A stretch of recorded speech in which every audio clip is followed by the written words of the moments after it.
Buenas tardes, soy la doctora María Judith Sarli y bueno, les quiero hablar de un tema que está preocupando y que es referido a los problemas del sueño y las modificaciones de los relojes biológicos como consecuencia del confinamiento.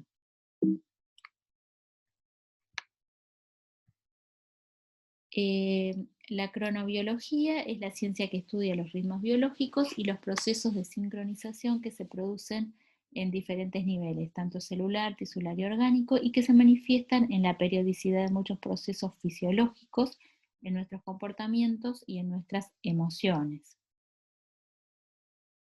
Los ritmos circadianos, el circadiano viene del latín circadiem, que significa aproximadamente un día, son los que oscilan en ritmos de 24 horas y los tenemos tan incorporados que pocas veces tenemos conciencia de ellos. El funcionamiento correcto de estos ritmos endógenos permite a los organismos predecir y anticiparse a los cambios medioambientales para adaptar temporalmente sus funciones conductuales y fisiológicas.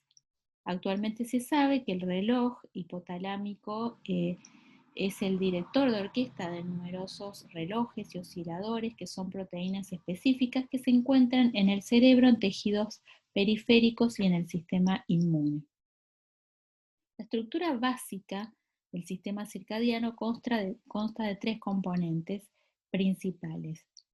El reloj biológico, el marcapaso central, ese es el núcleo supraquiasmático en el hipotálamo, que por medio de la expresión de determinados genes y proteínas ajusta el ritmo luz-oscuridad o fotoperiodo a las funciones endógenas. Este reloj biológico envía cada 24 horas una señal con un pico nocturno a la glándula pineal para que fabrique melatonina y que a través de la circulación va a llegar a todos los órganos y tejidos para poner en marcha las propias funciones circadianas.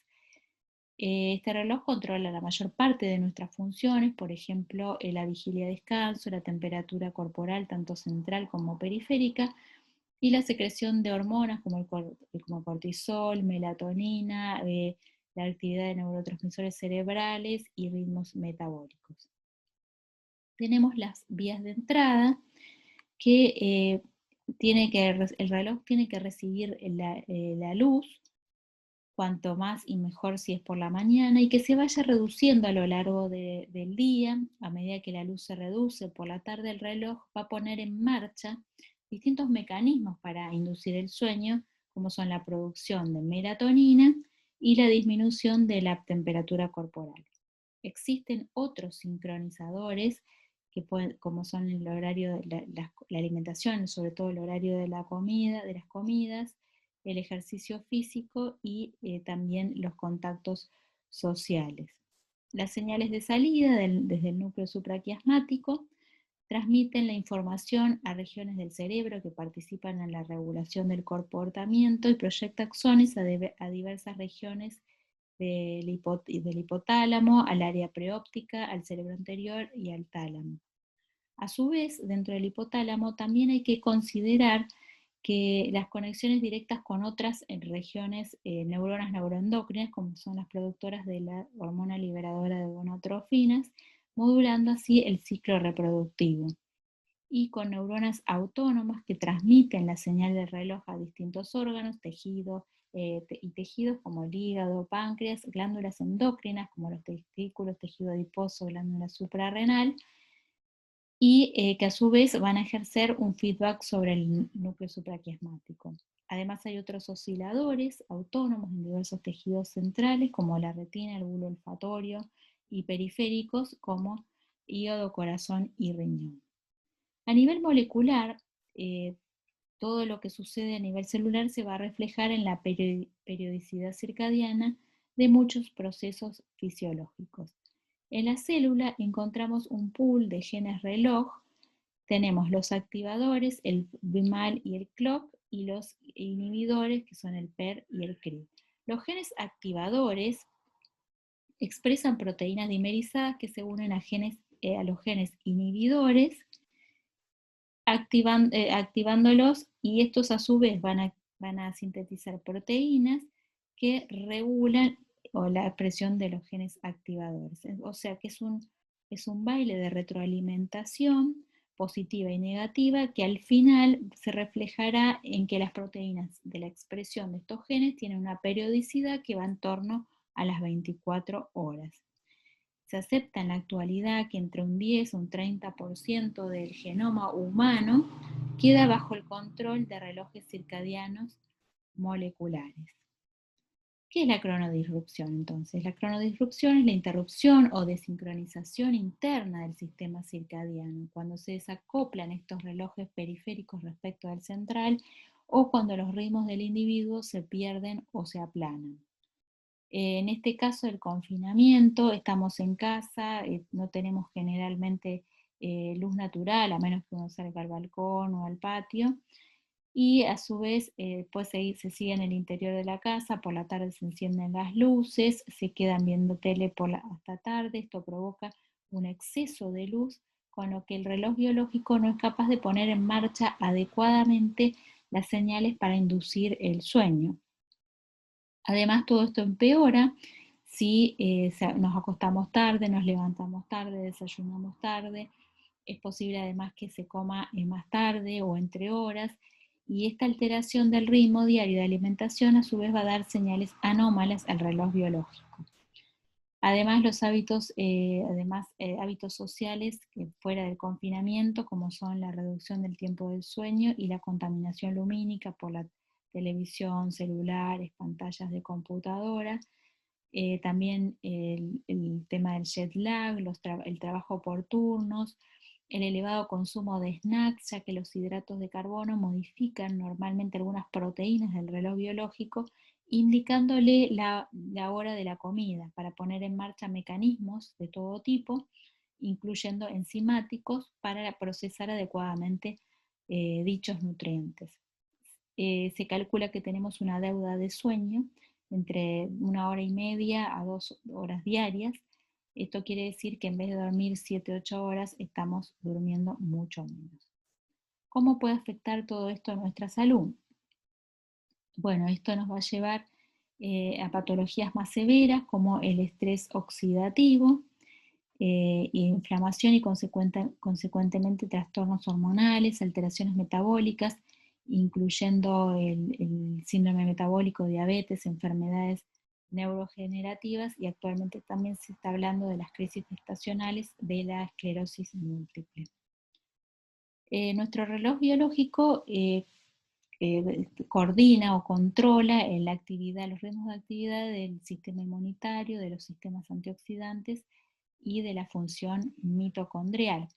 La expresión rítmica de los genes reloj regulan de una manera muy precisa la actividad de nuestro sistema inmune, que es más activo hacia final de la tarde. La actividad del sistema inmune produce radicales libres, entre ellos el óxido nítrico, que es un vasodilatador, además de ser neurotransmisor y neuromodulador, fundamental en nuestro sistema nervioso, pero en exceso es muy tóxico y está relacionado con el shock hipovolémico en la sepsis y la exotoxicidad o muerte neuronal.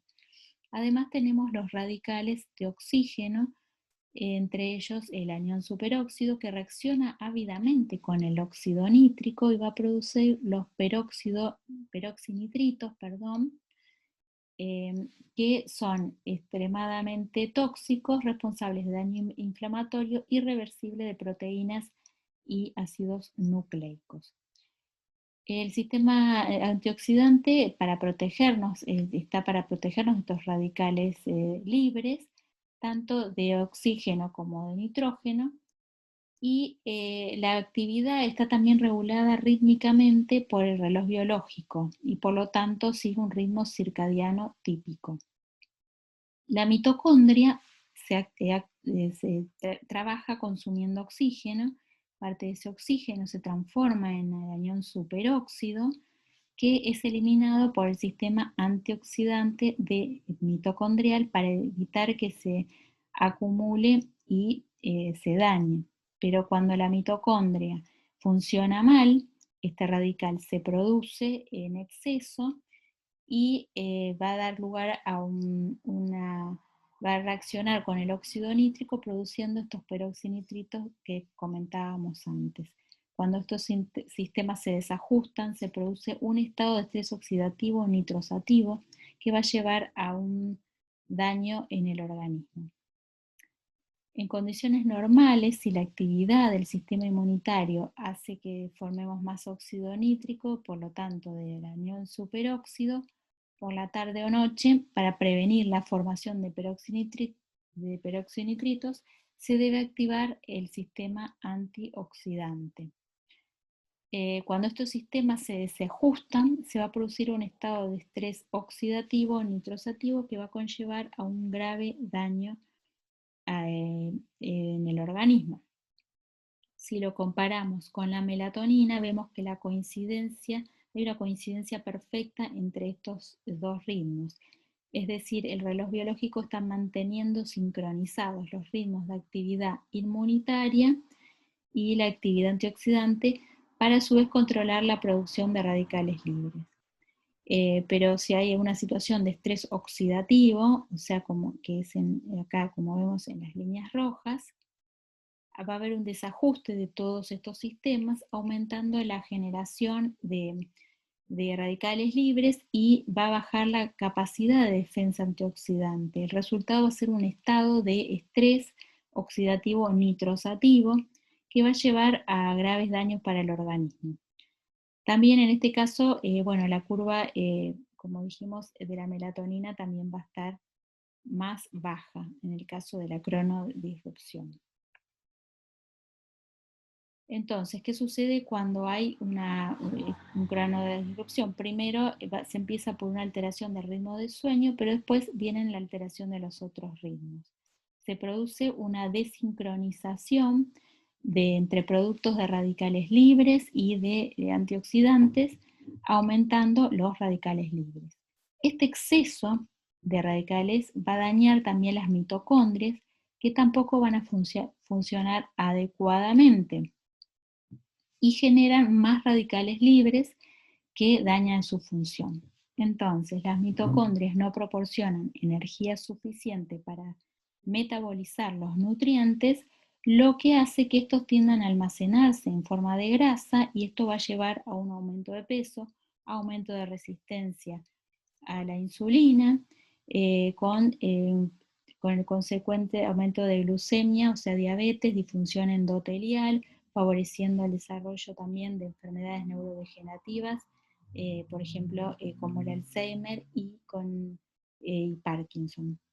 Entonces, la falta de una adecuada producción de energía por las mitocondrias da lugar a un estado hipóxico que junto con el daño del ADN por estos radicales libres va a proporcionar al entorno, va a proporcionar un entorno idóneo también para incluso desarrollar cáncer, por ejemplo.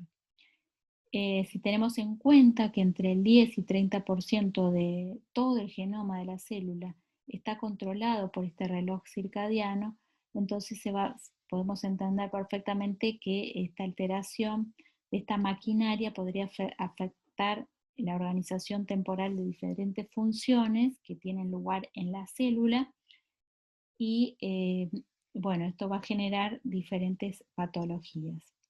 En diferentes estudios se asoció la obesidad con la disminución de las horas de sueño, aproximadamente un 55%, y sabemos, bueno, durante la privación del sueño, el sistema de regulación de hambre y saciedad se activa para que la leptina, que es anorexígena, se suprima y se estimule la grelina, que es orexígena, lo que determina el aumento, al estar alterado esto, entonces durante la privación del sueño va a aumentar el apetito y va a haber una menor, ¿cómo se llama? Va a haber un almacenamiento de adipocitos con la consiguiente reducción de energía. La asociación, entonces, entre la falta de sueño, el sobrepeso y la obesidad también están abiertas a la posibilidad de una causalidad inversa, por la cual la obesidad causa a su vez causa sueño como corto o interrumpido o ambos debido a problemas respiratorios, la apnea del sueño durante la noche y el efecto de marcadores inflamatorios sobre la regulación del ritmo circadiano en el cerebro y viceversa, la disminución del sueño a su vez aumenta el riesgo de obesidad. La melatonina también influye en la secreción de leptina a partir de los adipocitos, por ejemplo, en largos periodos de vigilia nocturna, la melatonina está en muy bajas concentraciones en sangre, lo que provoca que se pierda el patrón de organización rítmica diaria del metabolismo. Como consecuencia de ello, el cerebro deja de percibir saciedad y aumenta el apetito. Entonces lleva a que se coma incluso fuera de horas y haya menos gasto de energía. Bueno, también hay un aumento de hipertensión como causa de disminución del sueño. En una revisión sistemática reciente, metaanálisis de 36 estudios, que incluyeron más de 1 millón de participantes, compararon el riesgo asociado con trastornos del sueño y diabetes versus el asociado con otros factores de riesgo tradicionales como son el sobrepeso, los antecedentes familiares y la inactividad física. Y este análisis mostró que el riesgo de desarrollar diabetes en personas con privación sostenida del sueño era comparable al atribuible a otros factores de riesgo. Bueno, entonces, ¿cómo mantener un buen ritmo circadiano? Acá algunos consejos para ayudar a mantener una buena salud de nuestro ritmo circadiano. Realizar al menos 30 minutos de actividad física diaria, en lo posible por horas durante el día y evitarlas por lo menos 5 horas antes de acostarse. Reducir el tiempo de sedentarismo a menos de 10 horas por día. Pasar al menos 2 horas expuestos a luz natural, no sol directo. Desconectarse de los dispositivos electrónicos al menos 1 hora antes de ir a dormir, no irse a dormir con pantallas, computadores, celulares. Cenar al menos 2 horas antes de irse a dormir, cenar liviano. Evitar el consumo de cafeína, teína, bebidas, cola, alcohol y tabaco 2 o 3 horas previas a acostarnos, ya que esto también interfiere en el buen dormir. Desayunar todos los días aproximadamente a la misma hora, mantener horarios regulares de almuerzo y cena, acostarse antes de las 12 de la noche, dormir mínimo 7 horas. Y los fines de semana, tratar de mantener un horario de despertar y de comidas que no debería diferir a menos de 2 horas con respecto a los días de trabajo. Dormir con total oscuridad o un piloto con luz anaranjada, si es necesario levantarse a la noche. Es útil realizar ejercicios de meditación o respiración consciente previo al sueño, ya que mejora la respuesta de relajación. Y bueno, si tienen hijos, ayudarlos también a mejorar los hábitos de sueño, que no estén tan expuestos en la noche a la computadora, a los celulares, que coman temprano, que realicen actividad física durante el día. Para concluir, entonces, el insomnio es una manifestación más de un desarreglo mucho mayor de nuestro organismo, como es la cronodisrupción. Esta puede llevar a patologías más severas, como son el estrés oxidativo, la inflamación y consecuentemente trastornos hormonales, síndrome metabólico, diabetes, enfermedades neurodegenerativas y tumores. Dormir bien implica un sueño reparador, acompañando de una sensación de bienestar y de descanso. Para una adecuada higiene de sueño tan alterada por el confinamiento actual, entonces debemos poner en marcha mecanismos sencillos, como los que hablamos recién, pero son efectivos para restablecer el ritmo sueño-vigilia. El sueño, junto con la nutrición, la actividad física y una buena actitud y actividad mental, forma parte de los 4 pilares de la salud.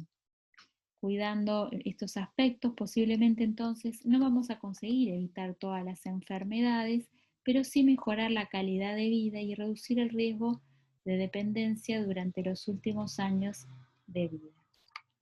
Muchas gracias.